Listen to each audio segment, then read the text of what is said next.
Hapa ni Movieflix. Introduction inaanza kama hivi. Kuna bibi anamsomea dogo vitu ambavyo anataka afanyiwe siku ya leo. Namba 1, bibi anataka apigwe dog style. Namba 2, bibi anataka mnyonye dogo mashine yake. Na namba 3, bibi anataka apelekewe moto mpaka apige kelele. Dogo anamwambia bibi, hakuna noma, njoo tuanze kazi. Bibi akapiga goti tayari kuanza kuinyonya. Unajua nini kilifuata? Twende zetu nikujuze. Movie inaanzia hapa. Bibi alikuwa anajiweka vizuri ili aonekane katika muonekano mzuri pia. Muda kidogo akasikia mtu anagonga mlangoni kwake. Alipokwenda kufungua, alikuwa ni dogo fulani hivi. Alafu ni handsome kinoma yani. Basi bibi akamfungulia pale, kisha dogo akampiga bibi busu la shavu. Dogo akajitambulisha kuwa anaitwa Leo Grande. Bibi naye akajitambulisha kuwa anaitwa Nancy. Basi wakakaa kwenye kochi, lakini dogo akamwambia bibi kwamba atahakikisha kuwa wanafurahia muda wote wa kuwa pamoja. Wakiwa wamekaa kwenye kochi, bibi alikuwa anaona aibu kinoma yani. Bibi akamwambia dogo kwamba una muonekano mzuri sana, zaidi ya hata kwenye picha. Dogo anakusanya maua yake tu, na kwenye maongezi haya tunagundua kwamba huyo dogo anajiuza, na bibi alimnunua ili aje ampe utamu. Kwa hiyo dogo kaja kumpelekea moto huyu bibi, na dogo anasema kwamba anaipenda kazi yake kwa sababu kila siku anakutana na watu wengine. Bibi akawa anaona aibu kiasi kwamba akawa anaongea maneno mengi.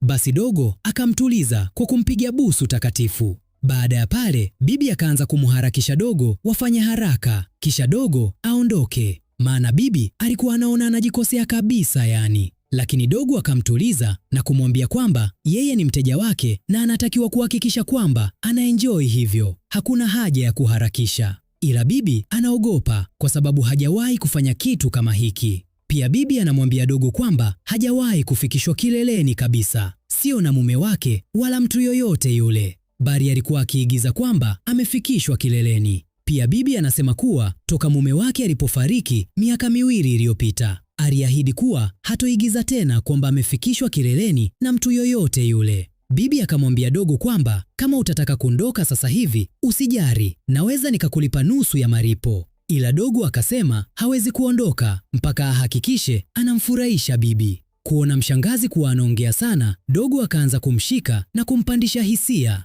na kisha wakaelekea hadi kwa bed. Dogo kuona bibi ana wasiwasi akamwambia kwamba yezie sio mzee wa kwanza kufanya naye mapenzi, alishawahi kufanya pia na mzee wa miaka 72. Umesema 72? Yani 72 kabisa? Ndiyo, Nancy tulia basi. Na bibi ndo akajiachia pale, akachukua begi lake akaenda nalo bafuni ili kubadilisha nguo. Sasa Leo akiwa anamsubiri shangazi aje, na yeye akaanza kupunguza nguo mwilini. Akaanza kuchagua pale ni pozi gani akae ili kitoto cha 2000 kikija kimuelewe mapema. Au nikae hivi hapa freshi, si ndio? Lakini ngoja kwanza, hebu niangalie kwenye fridge, labda nitapata chochote chakula. Akaanza kwa kupita na kile kijuisi pale na akachukua na chocolate. Akiwa anakula, shangazi akatoka bafuni akiwa amevalia mavazi fulani hivi. Dogo alipomsogelea shangazi alikataa. Tafadhali, naomba ukasafishe mdomo, hii harufu ya chocolate mimi siipendi.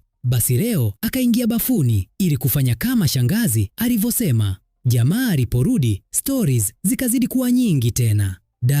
Misamehe kijana, unaweza kavaa nguo na ukaondoka, na bado nitakulipa pesa yako. Shangazi, oya tulia, si umenileta nikufurahishe? Kwani mama yako anajua unafanya kazi hii? Hapana, anajua nafanya kazi katika kiwanda cha oil. Shangazi alicheka kinoma yani, hana mbavu naambiwa. Nancy, hebu tuachane na hizo story na tufanye kilichotukutanisha. Basi wakaingia chia shuka taratibu. Shangazi akaendelea na stories kwamba mume wake alikuwa akimzuia mara nyingi kufanya baadhi ya vitu. Lakini pia nakumbuka zamani nikiwa mdogo tulitoka out na wazazi wangu. Nakumbuka tulienda lodge, tukakutana na kijana fulani hivi wa miaka kama 20. Yule kijana aliniangalia kama kitu fulani hivi kitamu. Na ilipofika usiku, wakati wazazi wangu wamelala, yule kijana alikuja na kunibusu shingoni huku akinishika mapaja yangu. Honestly, nilisikia raha sana, nilitamani hata tusiondoke. Pale dogo akampa na busu zito tena. Okay, mida baadaye kwenye second meeting. Sasa hivi bibi uoga umeshapungua kabisa. Alipoenda kufungua alikuwa ni Leo. Kama kad akaingia na busu shavuni, Wakakaa kwenye kochi na bibi akaanza kumsomea leo vitu anataka kufanyiwa. 1, nataka nikurambe huko chini. Namba 2, nataka na wewe unirambe huku chini. Na 3, nataka unipige dog style. Basi dogo akamwambia sawa, tuanze sasa. Dogo akakaa pale ili shangazi aanze kuinyonya. Sasa hivi bibi hana uoga kabisa, yani hadi anamwandaa dogo mwenyewe. Lakini kabla akamuomba dogo avue shati, bibi akaanza kumshikashika pale, sio poa unaambiwa. Baadaye dogo akaanza kupunguza nguo mwilini kwa shangazi, na baadaye pale bibi akaanza kuilamba koni. Yani hapa mwamba, mapigo ya mbio yanaenda moyo unaambiwa. Baadaye bwana wakawa wamemaliza, shangazi akawa ameenjoy kinoma yani. Wakiwa hapo bed wanapiga story. Bibi akamwambia dogo kwa maana fahamu jina lake harisi na wala sio leo kama alivyomwambia. Dogo kusikia hivyo pale mood ikakata kabisa, maana kajua kwamba bibi anamchunguza. Pale akaamka akavaa nguo ili asepe. Shangazi alimwomba msamaha na akamwambia kwamba hana nia mbaya na lengo lake lilikuwa wafahamiane na watengeneze urafiki zaidi, kwa sababu hata yeye shangazi amedanganya jina na haitwi Nancy. Lakini dogo hakutaka kuelewa hilo kabisa. Dogo akamaliza kuvaa nguo na kisha akasepa. Muda kidogo shangazi akasikia mlango unagongwa tena kwa fujo sana. Shangazi alipofungua mlango alikuwa ni Leo akidai kwamba amesahau simu yake. Dogo akachukua simu yake na akasepa. Wakati huo shangazi akijiona ni mkosefu kinoma. Yani, jioni hivi. Shangazi akamuita tena Leo kwenye moja ya mgahawa. Akiwa anamsubiri Leo aje, alikuja waitress kumhudumia.